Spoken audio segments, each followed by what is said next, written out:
కచ్చాగా దంచుకున్నాను. తర్వాత బెండకాయ ముక్కలు ఉన్నాయి. నేను తాలింపు నెయ్యి వాడాను. తాలింపు కోసం నెయ్యిని వాడాను, ఎందుకంటే నెయ్యితో చేసిన మజ్జిగ పులుసు చాలా రుచికరంగా ఉంటుంది. అందుకోసమని నేను మజ్జిగ పులుసుకి ప్రత్యేకంగా కొన్నిసార్లు చారు కూడా నెయ్యితో వాడుతుంటాను. ఇవాళ తాలింపు కోసం దీన్ని వాడాను.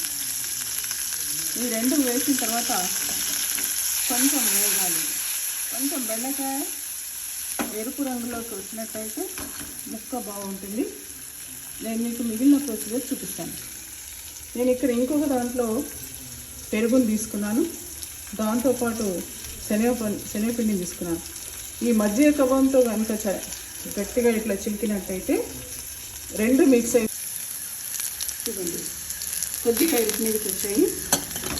పచ్చిమిర్చి బెండకాయ రెండు కూడా వేయాలి. ఇప్పుడు నేను దీంట్లో ఈ మిశ్రమాన్ని వేసేస్తున్నాను. శనగపిండి ఇది కలిపి వేస్తాను. మనకు సరిపడా ఎంత క్వాంటిటీ అవసరం ఉందో అంత. శనగపిండి ఎక్కువ పట్టదు దీంట్లో, శనగపిండి చాలా తక్కువ వేసుకోవాలి. ఈ మొత్తం క్వాంటిటీకి నేను కొంచెం 2 చెంచాలు శనగపిండి వేసాను అంతే. మీరు కూడా ఎక్కువ వేసుకున్నట్టయితే కనుక గట్టిగా అయ్యే అవకాశం ఉంటుంది, అందుకని తక్కువ వాడాలి.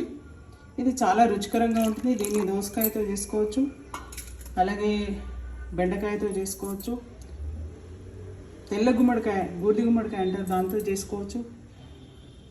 అన్ని కూరగాయల మిశ్రమంతో ఇది చేసుకోవచ్చు. చాలా రుచికరంగా ఉండే మజ్జిగ పులుసు, బెండకాయ మజ్జిగ పులుసు. నేను దీంట్లో ఈ కొత్తిమీర కాడలు ఉన్నాయి. ఈ కొత్తిమీర కాడల్ని నేనేం చేస్తున్నానంటే